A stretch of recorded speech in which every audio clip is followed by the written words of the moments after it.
ठीक है, बताएं लास्ट क्लास हमने कहाँ पे खत्म की थी, उसमें क्या चीजें डिस्कस की थी? जी मिस आफिया।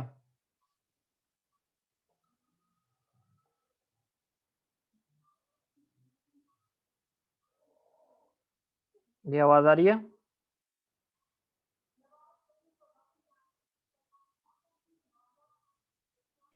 रिवाइज करो, पिछली क्लास में हमने क्या डिस्कस किया? सर लास्ट क्लास में हमने ब्लेड्स वगैरह के बारे में पढ़ा था कि उसका क्या इम्पैक्ट होता है। तो हमने वहाँ पे ये पढ़ा था कि दो किस्म के होते हैं। एक उसमें आता है एक्टिव और पैसिव स्टॉल आता है। उसके ये बाद ब्लेड नेक्स्ट की होता टाइप है है? वो, नहीं नहीं सर, ये कंट्रोल टाइप है ये। हाँ, क्या चीज कंट्रोल करनी है? सर उसकी जो विंड की जो स्पीड होती है। विंड की स्पीड थोड़ी कंट्रोल हो रही है। What are we controlling? ये टाइप आप जो बताने लगे हो मुझे, चलो पहले बता दो, नाम बताओ इनकी क्या है। सर पैसिव स्टॉल कंट्रोल और एक्टिव स्टॉल कंट्रोल, ये एक टाइप है स्टॉल कंट्रोल की। और फिर उसके बाद पिच कंट्रोल आता है दूसरा। तो ये किस चीज का कंट्रोल है? सर ये इसके ब्लेड का कंट्रोल है। हाँ, ब्लेड का कंट्रोल है, पिच कंट्रोल मैकेनिज्म है। Yes sir. To do what? Sir to do के इसकी जो कटाव जो हमारी जो होती है, अगर विंड की स्पीड ज़्यादा हो जाएगी, जैसे पैसिव स्टॉल कंट्रोल में होता है विंड की स्पीड ज़्यादा हो जाएगी फिर तो रेटेड स्पीड से, तो वो कट आउट कर जाएगा। यानी स्पीड का इम्पैक्ट जो हमारी ब्लेडों पे आता है। हमारा ऑब्जेक्टिव क्या होता है? To control the pitch. Sir उसको रेटेड वैल्यू पे कंट्रोल करना। अगर विंड की स्पीड आ जाएगी तो उसके ऊपर टर्बुलेंस वगैरह जो आ जाती है हमारी। हायर फ्रिक्वेंसी के ऊपर हम, हायर विंड की स्पीड के ऊपर हम उसकी जो ब्लेड की रोटेशन है उसको लिमिट करते हैं। That's objective, right? Yes sir. ठीक हो गया।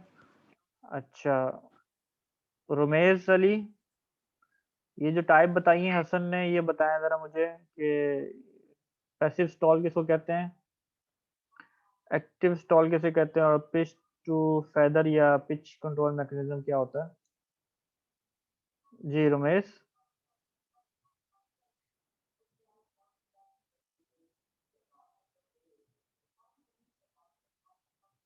विंड की स्पीड यस होगी सर। उतनी ज्यादा पावर हाँ एक्सप्लेन हमारे करो पास ना मुझे, जनरेट। चलो मुशाहिद आप बताओ चलो। सर ये पावर विंड की कर्व क्या स्पीड और बताता है? पावर, पावर कर्व बताएं क्या बताता है? सर हमारे पास स्पीड होगी उतनी ज्यादा पावर हम इलेक्ट्रिकल जनरेट कर सकेंगे। और इस कर्व से आपको क्या समझ आ रही है चीज़ें, जो अगर कर्व मैं दिखा रहा हूँ आपको, ये बेसिकली सैंपल है, एग्जांपल वैल्यू है, मतलब एक्चुअल जो वैल्यू होती है मेजरमेंट की, ठीक है, टरबाइन के ऊपर, तो उसका ये डाटा स्टोर करके प्लॉट किया गया। तो ये ग्राफ को ज़रा देखिए और अंडरस्टैंड करें और एक्सप्लेन करें मुझे ज़रा।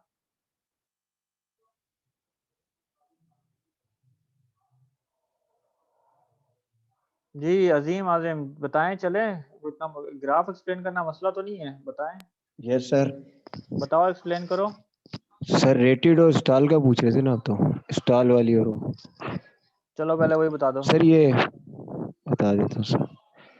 सर जो एक्टिव में होता है ये तो उसके लिए होती है ना, यानी कि लार्ज जो लगाने होते हैं हम लोगों ने, विंड क्या? टरबाइन, हाँ जी। लार्जर विंड टरबाइंस के लिए होता है। अच्छा, और और सर ये जो होता है ये पिच कंट्रोल वगैरह करता है इसकी। उसमें क्या कंट्रोल मैकेनिज्म क्या है? पैसिव सिस्टम, पैसिव स्टॉल में क्या है, एक्टिव स्टॉल में क्या है, और पिच मैकेनिज्म जो पिच टू फेदर है, इन तीनों में फर्क क्या है? सर ये जब रेटेड पावर पे जाता है ना एक्टिव स्टॉल वाला, हम्म। तो सर इसके अंदर क्या होता है, डिफरेंस होता है पिच कंट्रोल में, जो मशीन्स वगैरह जो होती है इसकी। हम्म। चलिए डायग्राम में दिखा रहा हूँ ये एक चीज, ये 3 डायग्राम, ये जरा सर जब एक्सप्लेन करो वो इससे क्या जनरेटर बेहतर है। ओवरलोड होता है तो इसके जो ब्लेड्स वगैरह होते हैं वो ऑपोजिट डायरेक्शन में मूव करते हैं पीछे के। ब्लेड के डायरेक्शन ऑपोजिट डायरेक्शन में थोड़ी होते हैं।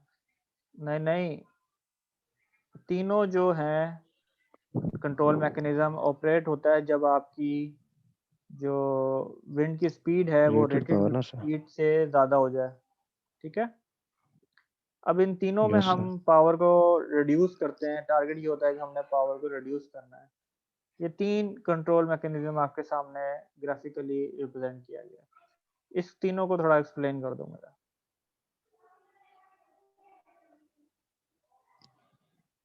पैसिव स्टॉल में क्या हो रहा है?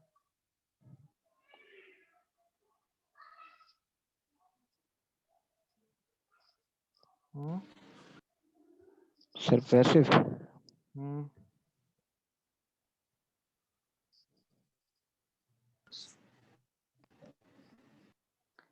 पैसिव सर स्टॉल में ये रोटर है कि प्लेन किससे? जी बताएं। सर रोटर प्लेन की जो है इसके ऊपर इसके 0 डिग्री पे रख के करते हैं इसको, उसका इफेक्ट थोड़ा सा वो रिड्यूस करने के लिए। पैसिव स्टॉल ये होता है, मैं रिपीट कर देता हूँ, कि इसमें जो पावर लिमिट करनी है वो डिपेंड करता है ब्लेड की डिज़ाइन के ऊपर, कि अगर विंड की स्पीड रेटेड स्पीड से ज़्यादा हो जाती है तो इसके टॉप ऑफ द प्लेस पे यहाँ पर टर्बुलेंस की वजह से इसकी स्पीड जो रोटेशनल स्पीड, जो टिप स्पीड की बात करें, वो रिड्यूस हो जाती है। ठीक है, फिर जितनी जितनी ज़्यादा विंड स्पीड बढ़ती जाएगी ये आपकी टर्बुलेंस इंक्रीज होगी, जिसकी वजह से आपकी जो स्पीड है वो रिड्यूस हो जाएगी। इसमें फिक्स ब्लेड होते हैं, ठीक है, इसमें पिचिंग मैकेनिज्म नहीं होता, यानी कंट्रोल यॉ जो है ना, सॉरी पिच कंट्रोल जो है जिसमें मोटर लगी होती है, रोटेशनल प्रिंसिपल होता है, वो नहीं होता। जो एक्टिव स्टॉल मेथड होता है उसमें ये जो ट्रेलिंग एड है इसको विंड की डायरेक्शन में रोटेट किया जाता है at some angle 5 degree 10 degree 25 degree as per requirement. उससे ये होता है कि वही again above the rated speed, उससे ये होता है कि ये टर्बुलेंस भी इंक्रीज होती है और जिसके साथ हम आउट ऑफ द विंड भी हम ब्लेड को मूव कर देते हैं, जिसकी वजह से जो पावर एक्सट्रैक्शन है यानी कि विंड की जो स्पीड है वो भी स्लो डाउन हो जाती है। ये एक मेथड है। और जो पिच टू कंट्रोल फेदर, जैसे पिच टू फेदर भी आप कहते हैं, उसमें ये होता है कि ये जो ट्रेलिंग एज है इसको अवे द विंड टर्बिंग करता है, यानी कि आउट ऑफ द विंड, और जो स्टॉल में होता है इनटू द विंड। उसमें ये होता है कि जो जो पावर होती है अगेन जो ब्लेड्स के ऊपर एग्जर्ट हो रही होती है वो लेस हो जाती है and we reduce the speed of the wind turbine. ठीक है, तो ये 3 कंट्रोल मैकेनिज्म है जिसके तहत आप जो पावर को लिमिट कर सकते हैं। ओके, अब बात क्लियर हो गई? Yes sir. ठीक है, ये पावर कर्व जो मैं आपसे पूछ रहा था, ये एग्जांपल दिखा रहे हैं आपको। This is the example of a power curve. Power curve उसको होगा विंड टरबाइन में कि with respect to the wind speed आपकी जो इलेक्ट्रिकल पावर है, बाज़ दफ़ा यहाँ इलेक्ट्रिकल पावर हो सकती है या मैकेनिकल पावर जो टरबाइन की शाफ्ट के ऊपर अवेलेबल होती है, वो ये बता रहे हैं। फॉर एग्जांपल यहाँ पे जो क्रॉस प्लस और जो स्क्वायर है जिसमें सिंबल्स हैं, ये विंड की डायरेक्शन के लिहाज से डाटा बता रहे हैं। This is the data for probably the whole year और फॉर द 24 आवर और वन वीक, डजंट मैटर। इसमें यह है कि डिफरेंट विंड की डायरेक्शन से विंड की मैग्नीट्यूड डिफरेंट है, यहाँ पे विंड की स्पीड है, तो उससे ये बता रहे हैं कि विंड टरबाइन आपका नॉर्मली पावर कैसे जनरेट कर रहा है। तो टारगेट ये होता है कि विंड जो है आपका अप्रोक्सीमेट दिस रीजन में एग्जिस्ट करे, क्योंकि ये आपकी रेटेड विंड स्पीड होती है। ठीक है, और यहाँ आपके क्लोज टू रेटेड पावर जो है विंड टरबाइन उसको जनरेट करता है। तो here you will have maximum power produced by the wind turbine and they are something. अगर आप इसको मॉनिटर करें तो हायर विंड स्पीड अगर आती है, अगर 20 है 25 मीटर है, तो अगर आप ये नोट डाउन करें तो इसकी जो स्पीड है उसको लिमिट किया गया, इसको कंट्रोल किया गया अदरवाइज वाइज पिचिंग मैकेनिज्म। तो ये आपकी जो पावर है ऑलमोस्ट जो है वो नियर द रेटेड पावर होगी। तो this is in this example you have 40 kilowatt. तो इसमें अगर मैं रेटेड पावर की बात करूँ, it is might be possible it is either 50 kilowatt wind turbine or 45 kilowatt wind turbine. Okay, तो यहाँ सिर्फ डिफ्रेंशिएट कर सकते हैं चीज़ों को कि ये जो पोर्शन है ये आपके पास विंड की direction, probably this is the rhombus में, मे बी ये साउथ साउथ वेस्ट डायरेक्शन से फ्लो हो रही है, तो उस केस में little bit lower power generate हो रही है। और if you are some squares over here, so probably from the south side you have more wind power generated. So this is the example of power curve based on the actual measurement. चलिए यहाँ पे difference between pitch and stall control दिखाया गया इन power mechanism में, power curve के ऊपर। आप यहाँ पे देखें कि फर्क क्या है दोनों पिच और स्टॉल कैटेगरी में। पिच में क्या है, आप थोड़ा मोर ऑप्टिमाइज रिजल्ट ले सकते हैं, और स्टॉल में as compare to pitch is you have lower power at the rated speed. For example, अगर if this is your curve for the rated wind speed is 11 metre per second, तो अगर आप pitch mechanism ले रहे हैं तो you will achieve the rated power of the wind turbine which is about 600 kilowatt.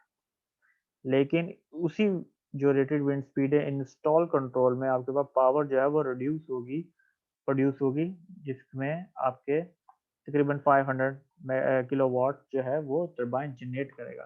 तो basically turbulence की वजह से जो उसका मैकेनिज्म है, पैसिव स्टॉल की हम अगर बात करें, पैसिव स्टॉल का फिनोमेना है, तो उसमें ये है कि आपके पास थोड़ा सा लॉसेज आ रहे हैं। ओके,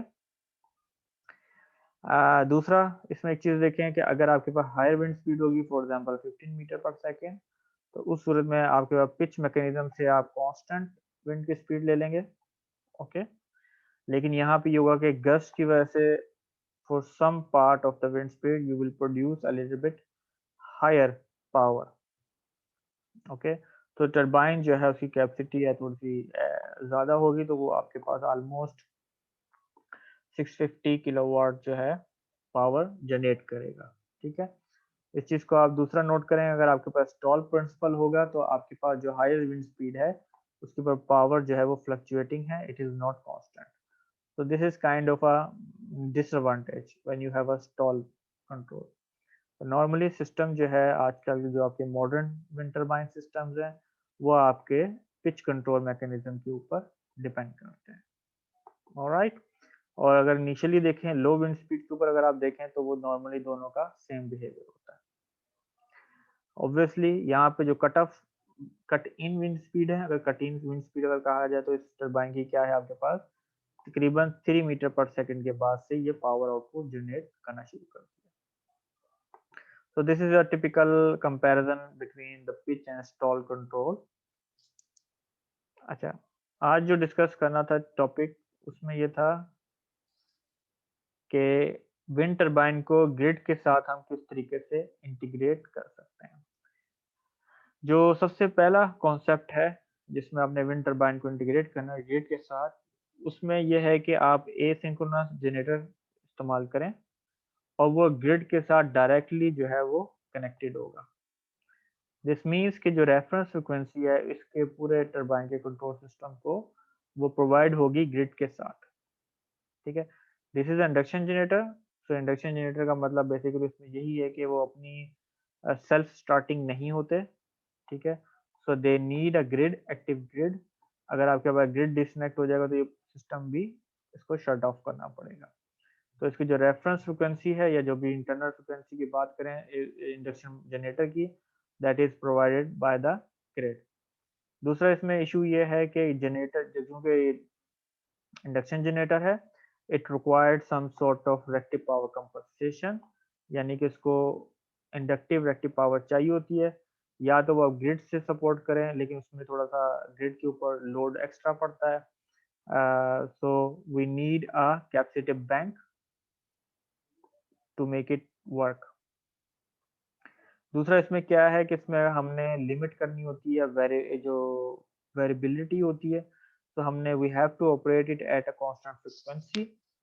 तो उसमें ये होता है फ्रीक्वेंसी कांस्टेंट का मतलब ये है कि अगर विंड हमारे पास वेरिएबल है तो इसकी जो आरपीएम है वो भी वेरिएबल होगी, तो उसकी वजह से आपके पास जो सिस्टम पे जो है ना फ्रीक्वेंसी पे इफेक्ट आएगा। तो इसमें दूसरा एक्सपेक्ट ये है कि इसमें हमें गियर बॉक्स की रिक्वायरमेंट है। उसकी वजह ये है कि हमें यहाँ पे हायर आरपीएम चाहिए। ठीक है, और here is the slow RPM. So जो इंडक्शन जनरेटर है अगर उसको ग्रिड के साथ सिंक्रोनाइज करना है तो दिस मींस कि इसकी आरपीएम जो है वो फास्ट होनी चाहिए। ठीक है, तो this is the basic concept number 1 in which how we can connect the wind turbine with the grid. So here we use the induction machine with the cage rotor and the direct grid connection. अच्छा, इसके कुछ concept के advantage और disadvantages देख लें और इसकी application देख लें। सबसे पहले तो ये जो कॉन्सेप्ट है वो मोस्टली अप्लाइड होता है when the wind turbines are in the range of less than 1 megawatt. Higher जो पावर के जो विंड टर्बाइंस होते हैं उनके लिए ये सोल्यूशन फिजिबल नहीं है, क्योंकि इंडक्शन जनरेटर में जो रिएक्टिव पावर कंपनसेशन है that would be quite large, मतलब उसमें जो रिक्वायरमेंट होगी बहुत लार्ज होगी, तो जिससे वो नेगेटिव इम्पैक्ट आता है सिस्टम के ऊपर। अच्छा, अगर आपने कैपेसिटी इसको इंक्रीज करनी है तो उसमें आप पॉसिबल है कि आप 2 जनरेटर्स भी इस्तेमाल कर सकते हैं। फॉर एग्जांपल अगर आप सिंगल जनरेटर यूज करेंगे तो उसकी पावर जो होगी almost 200 kilowatt, probably less than megawatt 1 megawatt होगी। और अगर आप 2 जनरेटर इस्तेमाल करें तो उसकी जो टोटल पावर है सिंगल यूनिट की that can or equal to greater than 1 megawatt, सही है, इसके इक्वल भी हो सकती है, ग्रेटर देन भी हो सकती है। लेकिन इससे होगा क्या कि जो ऑपरेशन ऑफ 2 डिफरेंट जनरेटर होगा वो डिपेंड होगा विंड स्पीड के ऊपर, और इसमें आपस में सिंक्रोनाइजेशन का इशू आ सकता है। So 2 constant rotational speed of the wind turbine is required which depending on the wind speed. यहाँ पे इशू ये आएगा कि अगर हमारे पास इंडक्शन मशीन का इशू क्या है कि विद हाई और वेरिएबल स्लिप हमें रिक्वायर्ड होती है, ठीक है, ताकि they are better suited for impulsive alteration in the wind power. मतलब अगर इम्पल्स विंड मतलब गैस के तौर पे अगर विंड की स्पीड चेंज होगी, ठीक है, तो उसके जो इम्पैक्ट है सिस्टम पे ना आए उसके लिए हमें हाई और वेरिएबल स्लिप रिंग के साथ हमें रिक्वायरमेंट है। हाई स्लिप का मतलब ये है कि इसकी जो आरपीएम है दैट मस्ट बी हायर, इसकी स्पीड तेज होनी चाहिए। अच्छा जी, एडवांटेज इसमें क्या आएगा सिस्टम का कि robustness of a cage rotor induction machine. यहाँ पे सिस्टम जो है इंडक्शन मशीन हमारी रोबस्ट है, वाइडली यूज्ड है, ठीक है, मैच्योर टेक्नोलॉजी है। उसके बाद इसकी कॉस्ट जो है वो कम है, low cost for induction machine. Disadvantage हमारे पास इस सिस्टम में क्या है कि एक तो losses in the gear box होंगे, और हमारा जो इंडक्टिव पावर डिमांड है इंडक्शन मशीन की वो हमें उसको कंपनसेट करनी पड़ेगी। So we need a capacitor bank. जो सेकंड कॉन्सेप्ट है जिसमें विंड टर्बाइन को हम इंटीग्रेट कर सकते हैं ग्रिड के साथ, उसमें हमारा ये है कि हम इंडक्शन जनरेटर को इनडायरेक्टली हम ग्रिड के साथ कनेक्ट करें। जब भी यहाँ वर्ड देखें डायरेक्टली और इनडायरेक्टली, तो डायरेक्टली का मतलब ये है कि जनरेटर और ग्रिड के दरमियान कोई कन्वर्टर सिस्टम नहीं आ रहा, ठीक है। और इनडायरेक्टली सिस्टम का मतलब ये है कि यहाँ हमारे पास कन्वर्टर होगा जिसमें एसी डीसी और डीसी एसी कन्वर्जन प्रोसेस होगा। तो हेयर हमारे पास एक एडवांटेज है इस सिस्टम का कि हम इसमें से कैपेसिटिव बैंक जो है वो हम रिमूव कर सकते हैं टू सेव द कॉस्ट। लेकिन यहाँ पे हमारे पास डिसएडवांटेज क्या नज़र आ रहा है कि जो हमारा कन्वर्टर है, एक तो उसका जो साइज होगा, उसकी रेटेड पावर होगी that should be equal to the induction generator, ठीक है। तो कन्वर्टर के लॉसेस भी इसमें कंसीडर करने पड़ेंगे। दूसरा इसमें ये है कि हमारे पास जो कन्वर्टर है वो हमें वोल्टेज सोर्स कन्वर्टर हम उसमें प्रोड्यूस करेंगे, तो उसका एक एडवांटेज ये हो सकता है कि हम इंडक्शन जनरेटर को वेरिएबल फ्रिक्वेंसी के ऊपर भी ऑपरेट कर सकते हैं, क्योंकि आपका जो डीसी लिंक है यहाँ पे वो ग्रिड और जनरेटर को आपस में आइसोलेट कर देता है। Again we need a gear box because we have to operate the induction generator at a higher slip और higher RPM। तो इसमें थोड़े से पॉइंट्स देख लें। इसमें ये एक कॉन्सेप्ट है वो सिमिलर टू कॉन्सेप्ट 1 है, concept number 2, but we have the frequency converter between the induction generator and the grid. इसका एडवांटेज अगेन वही हमने बता दिया कि frequency converters offer variable speed operation, so we can control the induction generator at the variable speed which help us to yield the higher energy। तो हम जो maximum power point tracking है उसको अचीव कर सकते हैं। अच्छा, इसका डिसएडवांटेज क्या है वो मैं बता चुका हूँ कि frequency converter has to be rated for the total power of the generator, so this add to the cost of the frequency converter as well as losses in the converter। Second point इसमें disadvantage क्या है कि हमारे पास जो losses होगी in the gear box that still remains, तो gearbox is still needed. यहाँ पे एक बात लिखी गई है कि in practice this concept did not become widely accepted because the surplus on energy yield does not justify the higher cost. तो इसमें यह है कि हमारे पास जो कॉस्ट जो है वो थोड़ी सी ज़्यादा है। ऑब्वियसली हमने कैपेसिटर बैंक को तो रिमूव कर दिया, लेकिन हमारा जो कन्वर्टर्स मैकेनिज्म है उससे हमारी कॉस्ट इंक्रीज होती है, और उससे जो हम एनर्जी एडिशनल जो एडअप कर रहे हैं, प्रोड्यूस कर रहे हैं कंपेयर टू कॉन्सेप्ट नंबर 1, वो इतनी ज़्यादा नहीं है जो आपकी जो एक्स्ट्रा इन्वेस्टमेंट है उसको कवर अप कर सके। So the concept number 2 is not widely applied in the wind turbine system. अच्छा, जो कॉन्सेप्ट नंबर 3 है उसमें ये है कि आपके पास डबली फेडेड इंडक्शन जनरेटर है विद स्लिप रिंग रोटर्स। अच्छा, इसमें ये देखें, इसको डबली फेडेड इंडक्शन जनरेटर इसके लिए कहते हैं कि इसका जो रोटर का मैकेनिज्म है उसको, इंडक्शन जनरेटर को मॉडिफाई किया जाता है ताकि उसकी रोटर की जो एक्साइटेशन है उसको हम सेपरेटली कंट्रोल कर सके। तो उसमें ये कंट्रोलिंग का मैकेनिज्म ये है कि हम उसमें कन्वर्टर अप्लाई करते हैं, again AC to DC and DC to AC because you have a AC system at this side। इसमें यहाँ पे ये है कि हम इसमें वेरिएबिलिटी जो कंट्रोल करनी है, अगर आपने वेरिएबल ऑपरेशन करना है इंडक्शन जनरेटर का, तो वो हम रोटर के करंट को कंट्रोल करके कर सकते हैं आराम से। इसका एडवांटेज यहाँ पे ये है कि ये जो कन्वर्टर है इसका साइज जो होता है वो नॉर्मली 30% होता है साइज के इस इंडक्शन जनरेटर की टोटल पावर का। तो वो जो हमने देखा था कॉन्सेप्ट नंबर 2 में डिसएडवांटेज कि जहाँ पे जो फुली रेटेड कन्वर्टर है वो उसके जो it has to be size up to the size of the induction generator, यहाँ पे वो चीज़ कंपनसेट की जाती है। ठीक है, and again we need a gearbox over here, and as well as for active power composition that is required on the rotor side, that is fulfilled by this converter। अच्छा, इसमें जो है वेरिएबल स्पीड जो range जो है इसकी increase हो जाती है।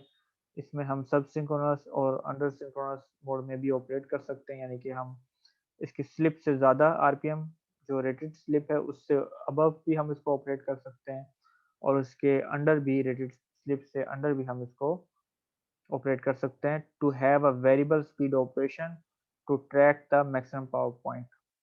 आगे ग्राफिकली मैं आपको एक्सप्लेन करूंगा मैक्सिमम पावर पॉइंट ट्रैकिंग का मतलब क्या है यहाँ पे। अच्छा, कुछ पॉइंट्स यहाँ देख लें, ओवर सिंक्रोनस और सब सिंक्रोनस मोड भी यहाँ पे डिफाइन किया है। तो the doubly fed induction generator जो है उसमें जो आपका stator is directly connected to the grid without the converter। So here in this example you can see this is directly connected to the grid, this is the stator। So rotor is designed as a slip ring rotor which is connected via frequency converter to the grid, and bidirectional power flow between rotor and the grid is possible। यहाँ पे bidirectional power flow का मतलब क्या है हमारे पास, कि अगर reactive power है वो भी हम सपोर्ट कर सकते हैं, और एक्टिव पावर को भी हम इसी इंडक्शन जनरेटर को एनर्जाइज मतलब लोअर स्लिप रिंग के ऊपर, और अगर आपके पास जो रेटेड स्लिप से ज़्यादा अगर विंड टरबाइन को आप ऑपरेट करा रहे हैं हाई फ्रिक्वेंसी के ऊपर, तो इसकी जो एक्स्ट्रा पावर है रोटर से एनर्जी वो आप बैक टू द ग्रिड इनफीड कर सकते हैं। तो यहाँ पे वो दोनों मोड की बात की है, power transfer from the rotor, अगर रोटर से ग्रिड में जाएगी तो वो ओवर सिंक्रोनस ऑपरेशन कहलाएगा, और अगर पावर ट्रांसफर टू रोटर होगी तो ग्रिड से बेसिकली यहाँ पे ट्रांसफर की बात कर रहे हैं, तो यहाँ पे उसको सब सिंक्रोनस ऑपरेशन में ऑपरेट कर रहे हैं। एडवांटेज वही है आपके पास कि rating of the frequency converter only for the 30% of the generator capacity, the lower cost of the frequency converter, यहाँ पे कॉस्ट आपके पास रिड्यूस हो गई, okay, and the variable speed operation with higher energy yield. यहाँ पे हमारे पास जो ऑपरेशन है हम उसको हायर वेरिएबल स्पीड के ऊपर ऑपरेट कर सकते हैं, यानी मतलब वेरिएबल स्पीड रेंज आपके पास ज़्यादा हो जाएगी जिसकी वजह से आप एनर्जी को ज़्यादा एक्सट्रैक्ट कर सकते हैं। नेक्स्ट स्लाइड में आपको इस पॉइंट को मैं थोड़ा और एलेबोरेट करता हूँ। अच्छा, जो इसका डिसएडवांटेज है वो आपके पास क्या है, इसमें वेरिंग होगी एट स्लिप रिंग के ऊपर at the rotor side and the brushes, so we have high expenditure for the maintenance, and again we have the losses in the gearbox। ये कॉन्सेप्ट जो है डब्ल्यू फीड इंडक्शन का widely apply किया गया था, ठीक है, and the last 10 years to 15 years इसमें ये बहुत जो ऑन शोर विंड टर्बाइन से उसमें ज़्यादातर आपके पास डब्ल्यू फीड इंडक्शन जनरेटर ही सिस्टम में इंस्टॉल्ड है. So in the recent year, this special version of induction machine has been more and more applied, which is where you can apply above than 1 megawatt. तो यहाँ पे एक जो wind turbine है उसकी capacity जो है, अगर एप्लीकेशन 1 मेगावाट से ज़्यादा अगर आपकी रिक्वायरमेंट है, so you can use this kind of scheme. अच्छा, यहाँ पे मैं आपको थोड़ा एक्सप्लेन कर दूं कि वेरिएबल स्पीड ऑपरेशन से मुराद क्या है. तो इसमें ग्राफिकली थोड़ा सी चीज़ देखें कि हमारे पास ये रोटेशनल स्पीड है, नॉमिनल वैल्यू की बात करें ऑफ द टरबाइन, या इसमें जनरेटर की बात करेंगे, ठीक है, इंडक्शन जनरेटर की. और ये हमारे पास नॉमिनल या पर यूनिट वैल्यू है आउटपुट पावर की जनरेटर की. तो होता ये है कि हमारे पास जो ये रेटेड स्पीड है इस वक्त 1. So let's assume we are operating the generator at the rated speed, लेकिन हमारे पास विंड की जो स्पीड है वो वेरिएबल है. तो जो कर्व होगा इसमें between speed to power output, it will follow something like this. तो अगर हम रेटेड स्पीड पे उसको ऑपरेट कराते हैं जनरेटर को, और हमारे पास अगर 11 मीटर पर सेकंड जो है अगर विंड की स्पीड आ रही है, so we can extract up to the maximum power that is available at that moment. ठीक है, लेकिन उसी मोमेंट पे अगर 12 मीटर पर सेकंड होगी तो हम उसको मैक्सिमम ऑपरेट अगर रेटेड स्पीड पे करेंगे, तो हम जो मैक्सिमम अवेलेबल पावर होगी हम उसको एक्सट्रैक्ट नहीं कर रहे, we are extracting a little bit less. So the maximum optimum power would be if we operate the generator at this point. Alright. इसी तरीके से अगर आप एग्जांपल देख लें, अगर if we have a 6 metre per second wind speed, तो इस केस में हमारे पास जो आउटपुट पावर होगी वो 0 होगी, लेकिन इसको हमने ऑप्टिमम वे में इसको ऑपरेट नहीं किया. तो बेसिकली अगर हम इसको इस पॉइंट के ऊपर ऑपरेट करें तो we can still extract some power at operating the generator at the reduced speed. ठीक है, तो यहाँ पे टारगेट ये होता है कि हमने वेरिएबल जो रोटेशनल स्पीड है उसके ऊपर क्या हम अपने जनरेटर को ऑपरेट कर सकते हैं to be aligned with the wind speed. Wind speed की वेरिएशन को के साथ अपने आप को अलाइन करके, ताकि हम मैक्सिमम पावर को ट्रैक कर सकें. सो in this case, if we have a 6 or 5 meter per second wind speed, then we have to operate at lower RPM. the generator की जो slip होगी या rated rotation speed होगी, we have to reduce it, ठीक है, so that we can extract the maximum power that is available. इसी तरीके से wind speed increase होती जाएगी. तो अगर हमारे पास up to 1 rated speed होगी या 11 meter per second, so we operate them at the rated wind rotational speed of the generator. And if we have a higher wind speed available, so we have to operate above the rated slip कह लें या rotational speed कह लें, generator को हमने rotate कराना है ताकि हम maximum power को ट्रैक करें. This is what is called the maximum power point tracking in the generator wind turbine system. Okay, बात क्लियर है? सही. डिसएडवांटेज में गियर बॉक्स में कैसे लॉसेस आते हैं? गियर बॉक्स में लॉसेस इस तरह से आके आपके वेयर जो होते हैं, आपकी लॉस जो है, जो रोटेशनल स्पीड है, यहाँ पे जो पावर भी एक्सट्रैक्ट होती है ना गियर बॉक्सेस के ऊपर, तो वेयरिंग होती है, आपस में दो मैकेनिकल पार्ट आपस में कांटेक्ट करते हैं, तो उसमें मैकेनिकल लॉसेस प्रोड्यूस होते हैं. ठीक है, ओके सर. Okay sir. अच्छा, जो चौथा कॉन्सेप्ट है, कॉन्सेप्ट नंबर 4, उसमें हमारे पास क्या है कि जो जनरेटर है वो सिंक्रोनस जनरेटर है with indirect grid connection via frequency converter. तो यहाँ पे हम सिंक्रोनस मशीन इस्तेमाल करेंगे, मतलब इंडक्शन जनरेटर के बजाय. उसमें अब हमारे पास क्या दो ऑप्शन है, एक तो हमारे पास है कि हम सेपरेटली एक्साइटेड सिंक्रोनस जनरेटर इस्तेमाल करें. तो स्टेटर से हम मेन पावर को एक्सट्रैक्ट करेंगे, we feed into the grid using back to back converter, जो यानी कि फुल फ्रिक्वेंसी कन्वर्टर को हम इस्तेमाल करेंगे. और जब हमने रोटर को एनर्जाइज करना है, जाहिर सी बात है तभी हमारा जनरेटर जो है एनर्जी प्रोड्यूस करेगा। So we need AC to DC conversion system. अच्छा, तो इसमें ये हमारे पास ये है कि सिंक्रोनस जनरेटर का फायदा क्या है हमारे पास, कि हमें अगर ग्रिड डिस्कनेक्ट होता है, आइसोलेटेड नेटवर्क बनता है, तो we can still operate them. Okay, लेकिन सिंक्रोनस जनरेटर का एक डिसएडवांटेज ये है कि इसमें अगर आरपीएम वेरी करे तो इसकी जो आउटपुट पावर है या इसकी जो फ्रिक्वेंसी है F, that varies significantly. So to compensate that we need this back to back converter. तो ये जो डीसी लिंक है, जो फ्रिक्वेंसी की वेरिएशन है वो उसको आइसोलेट कर देता है ग्रिड के साथ। तो this converter is synchronized with the grid, और जो वेरिएबिलिटी आती है वो ट्रांसफर होती है ओवर द पावर। यहाँ पे पावर की जो फ्लक्चुएशन है वो आपको नजर आएगी, लेकिन फ्रिक्वेंसी जो है वो कांस्टेंट होगी।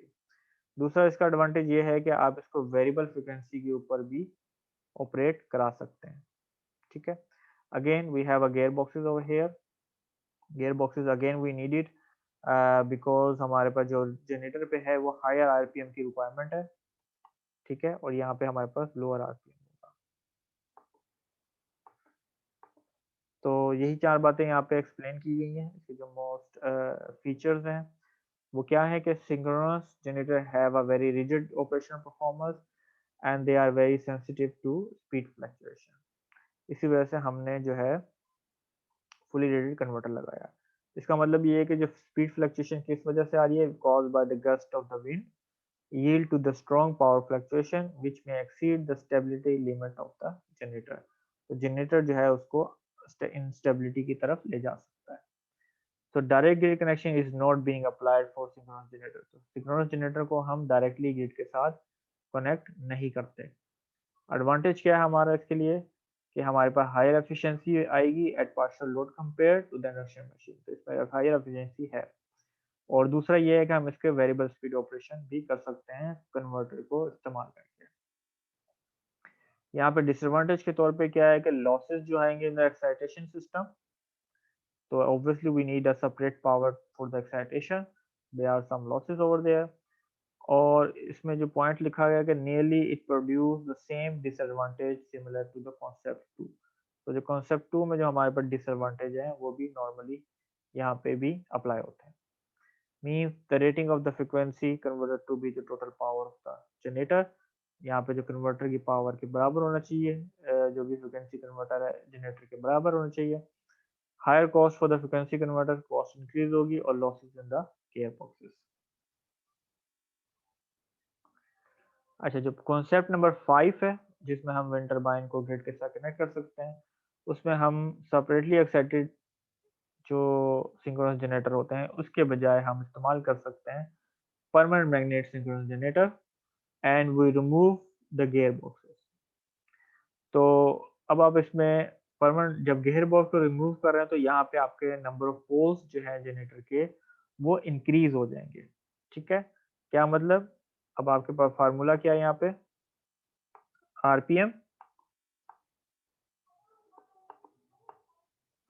RPM into number of poles